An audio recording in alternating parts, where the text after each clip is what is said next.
This is Optimal Relationships Daily, episode 457, The Secret to Creating Self-Love by Dr. Diana Kirschner of lovein90days.com. Hey there, and welcome to the show where I read to you from some of the best relationship content we can find with author permission. And as you may already know, I feature anything that falls within the wide topic of relationships. So if you have any ideas for new topics or authors we could feature, come on by and share them with us right at oldpodcast.com. And today, Dr. Diana's post deeply explores what it's like to create self-love. Self-care is the key to a good relationship with yourself and others. So let's hear it and start optimizing your life.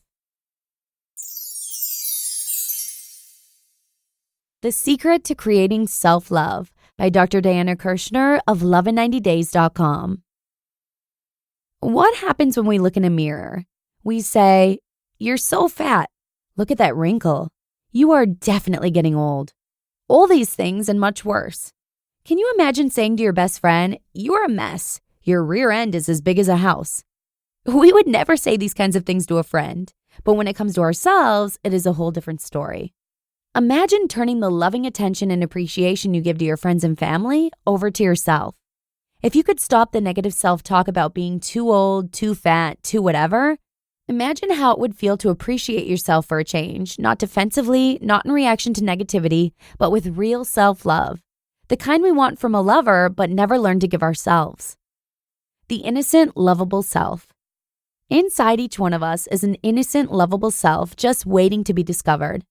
If you are quiet long enough and sit with yourself, you will discover a beautiful, ineffable essence that Khalil Gibran calls a fragment of the divine. I know this whole business of self-love may be hard to relate to, like an impossible task for you, because of the negative chatter in your head about yourself, or that the feelings of fear and anxiety can be overwhelming at times. So for those of you who are single or in unsatisfying relationships, today's step in our journey together is this. Fall in love with yourself, and then you will find the love you seek. When you treat yourself well, you will choose partners who love you.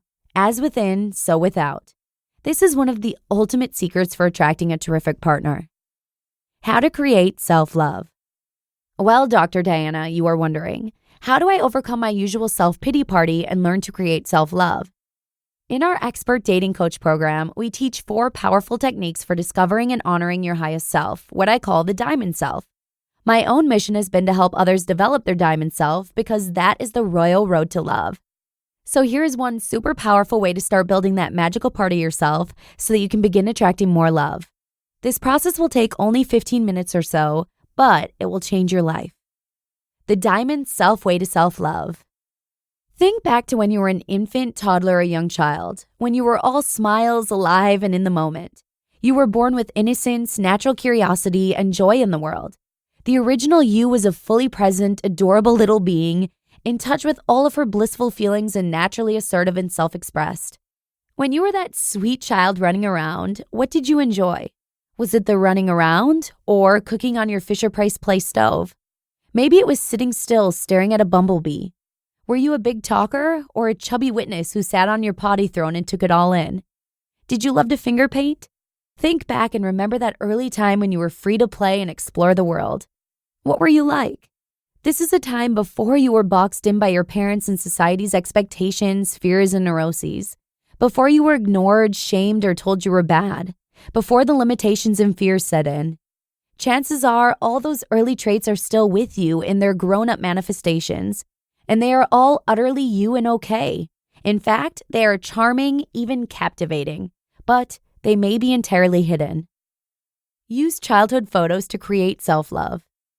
I have an old photo of myself from that innocent first era before I closed down my heart and got shy to the point of being mute. It shows a cherubic 3-year-old in a beloved park where I used to love to race around and climb all the rocks. I am sitting in the dirt, grinning wide-eyed at the camera, posing with joy and confidence, an impish tomboy in my dirty polka dot dress. I keep the picture by my computer and look at it with great appreciation almost every day. That is me. In fact, when I watched myself on the Today Show recently, I giggled outright because I caught the tomboy imp in a dress staring back at me from the TV set. Now, take out a photo of yourself as a toddler or baby, you in all your innocence, that child who was born whole, perfect, and beautiful. Put it near your computer or somewhere else where you can look at it several times a day. As you look at it, Notice how wonderful, incredible, truly lovable that child is. For 1 second at a time, glance at the photo and prize that child who is you. Feels amazing, right? Remember to prize that being daily so that you find the one who will do so also. So start practicing self-love and be a loving partner to yourself.